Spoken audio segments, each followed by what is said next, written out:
So for this problem, to find the derivative for this quotient rule, and this is the formula, so u over v, so this is equal to v times the derivative of u, then minus u times the derivative of v all over v squared.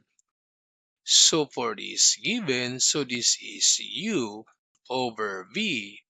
So first, we need to find the values for v du and u dv. So u equals 3x minus 7, then du, so the derivative of u. So the derivative of 3x, this one is 3, and the derivative of a constant, this one is 0. So du is equal to 3. Then v is equal to 4x minus 9. Then dv, so the derivative of v, the derivative of 4x, this one is 4. The derivative of a constant, this one is 0. So dv is equal to 4. Then to find now the derivative, so from this formula, so we have v, and v is equal to 4x minus 9, then times du, and du is equal to 3, then minus u, and u is equal to 3x minus 7, then times dv, and dv is equal to 4, then all over v squared, and v is equal to 4x minus 9, then quantity to the power 2. Then to simplify, so y prime equals, so multiply, so 4 times 3, this one is 12x, then this negative 9 times 3, so negative 27, then minus. Now for the second group, so take note, we need to put inside the bracket or the parentheses for the second group because this one is minus. Then multiply, so 3x times 4, this one is 12x, and negative 7 times 4, that's negative 28, then close bracket. Then just bring down the denominator. So 4x minus 9, quantity to the power 2. Then we need to distribute the negative, so y prime equals, so this is 12x minus 27. Then distribute the negative, so negative 12x, distribute the negative, so this becomes positive 28. Then bring down 4x minus 9 to the power 2. Then we can combine now like terms. So this positive 12x and negative 12x, this one is 0. Then negative 27, positive 28. So this is positive 1, then over the quantity of 4x minus 9 to the power 2. So this is now the derivative. Then for this given, so this is u over v. So u equals 2x to the power 3 plus 3x to the power 2.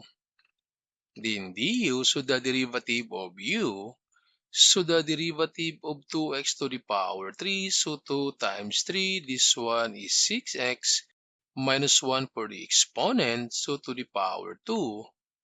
Then plus this 3x squared, so this is equal to 6x. Then for v is x squared plus 7. Then for the derivative of v, so the derivative of x squared, this one is 2x, and for constant, this one is 0. So dv is equal to 2x. Then from this, so we can find now the derivative.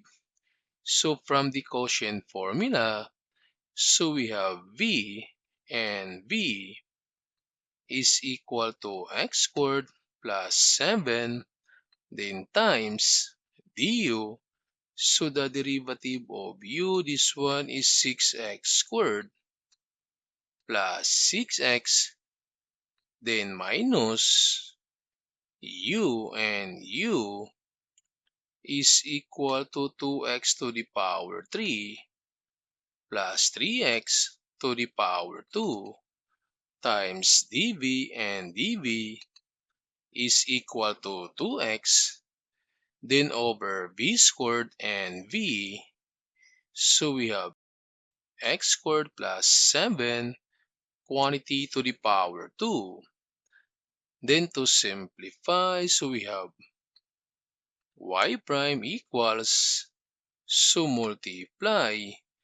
So this is equal to 6x, then to the power 4, multiply. So this is positive 6x to the power 3. So we need to add the exponents. Then for this 7 times 6, so this is positive 42x to the power 2. Then 7 times 6, so this is also positive 42x. Then minus, again, for the second group, we need to put inside the bracket or parenthesis. Then multiply. So this is equal to 4x. Then add the exponents to the power 4. Then this multiply. So this one is positive 6x to the power 3. Then bring down the denominator. So we have x squared plus 7 quantity to the power 2. Then simplify. So we have y prime equals, so this is 6x to the power 4 plus 6x to the power 3 plus 42x squared, then plus 42x, then distribute the negative. So negative 4x to the power 4, distribute the negative. Negative 6x to the power 3, then just bring down this denominator. So x squared plus 7 quantity to the power 2. Then this time we can combine now like terms. So for this x to the power 4, so 6x to the power 4 and negative 4x to the power 4. So this is positive 2x to the power 4. Then for this positive 6x to the power 3 and negative 6x to the power 3. So this one is 0. Then for this positive 42x squared, so just bring down. So positive 42x squared. Then also this positive 42x, so just bring down. So positive 42x. Then copy the denominator, so the quantity of x squared plus 7 to the power 2. So this is now the derivative.